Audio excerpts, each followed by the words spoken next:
KP's Kingdom, cooking with KP, and today a nice little fusion style dish. It is my roast beef curry with apricot and mango.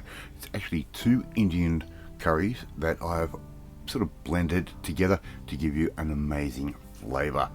Okay, let's get on with it. Here I've got some leftover roast beef that I did in the smoker. If you want to learn how to do that, I'll just give you a quick rundown on that video. If you want to see how to do roast beef in the smoker, you can go back and watch that video. Otherwise, if you've got leftover roast beef from a Sunday roast or something like that, this actually works perfectly. Failing that, you can actually get roast beef already from your local supermarket these days. Alright, so we've got some roast beef here, and I'm simply going to just start cutting this up into some nice little chunks. Right, and as you can see, that's nice and tender. Let's start making our curry. I've got 3 cardamom pods and 3 cloves. I'll put that into a warm wok around about sort of 50% heat there, and I'm just going to press down on those cardamom pods a little bit just to give them a little bit of a bruise, and we're just going to dry fry those. I'm also going to add in half a teaspoon's worth of ground coriander. That can go straight in, and I'm also going to add in 1 cinnamon stick. Okay, if you have cassia bark, you could do that too. Cassia bark, cinnamon stick, pretty similar but a little bit different as well. We're also going to add in around about half a teaspoon's worth of ground cumin. That can go straight in.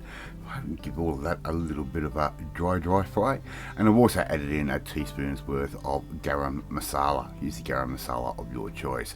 Now here I'm adding in a couple of tablespoons worth of ghee. Yes, I'm using ghee for once. I'm not just using butter. I'm going after a little bit more authentic flavour and a little bit of a healthier type dish. So we're just going to melt that ghee down and keep frying off those little spices that we've put in.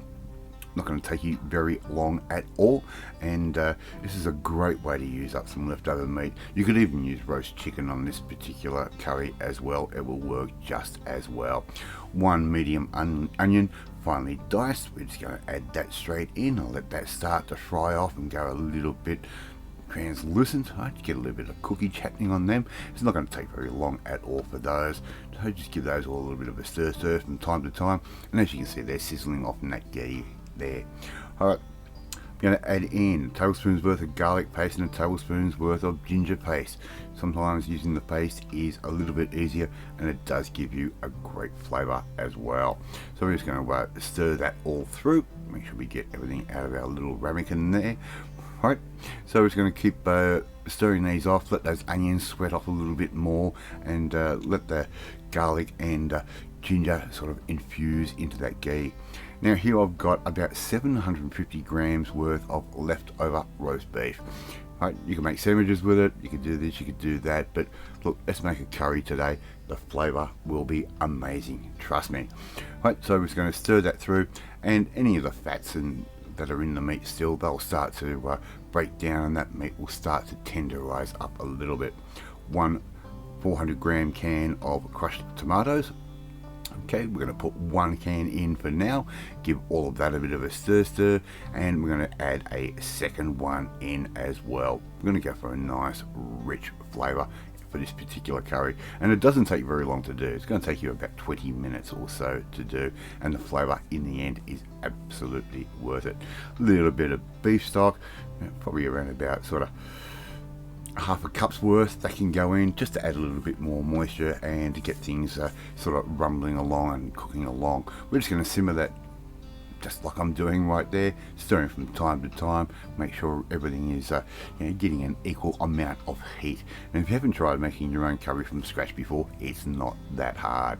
Okay, it is quite easy. I'm going to put the lid on there and let things steam along a little bit and try and prevent any liquid loss, or a bit of liquid loss anyway.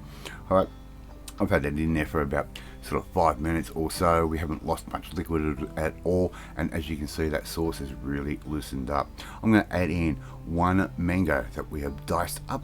That's going straight in just like that, and that's going to give us that beautiful tropical flavour. And if you had a curry with like a mango pickle before or something like that, you'll understand where these flavours are coming from. They all just work together. Right? And I'm also going to add in about 12 dried apricots. I've just given those a bit of a chop, and I'm going to add those straight in as well.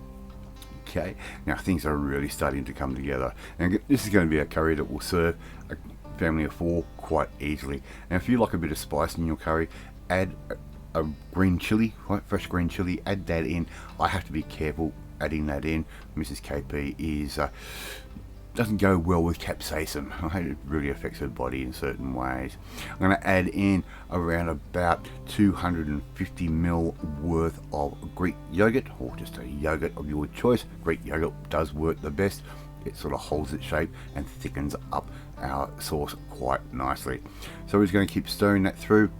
Wait for that yogurt to sort of, you know, incorporate itself into the rest of those juices and meats and everything else. It's not going to take very long at all, and before you know it, you've got your own roast beef curry with apricot and mango. The flavour is amazing. Love to see you try and make this one at home. Serve that up with a little bit of basmati rice, just like that, and it will be absolutely perfect. Thank you so much for watching this video. I really do appreciate it. If you like this video, hit that like button. It gives me confidence, should make you feel warm and fuzzy too. Don't forget to hit that notifications bell to be notified every time a new video goes up, and share this video with all your friends on all platforms of social media. We are trying to get them a KP's Kingdom out there. Please leave a comment. Love reading, love responding to them. In the meantime, if you want to learn how to take a couple of different curries in all the ingredients and put them together and end up with an amazing dish using some leftovers just like this one, well, you need to come and join the family. My family, hit that subscribe button and you'll never miss another one of my videos again. I'll eat my roast beef curry with apricot and mango, and I will catch you next time. Bye.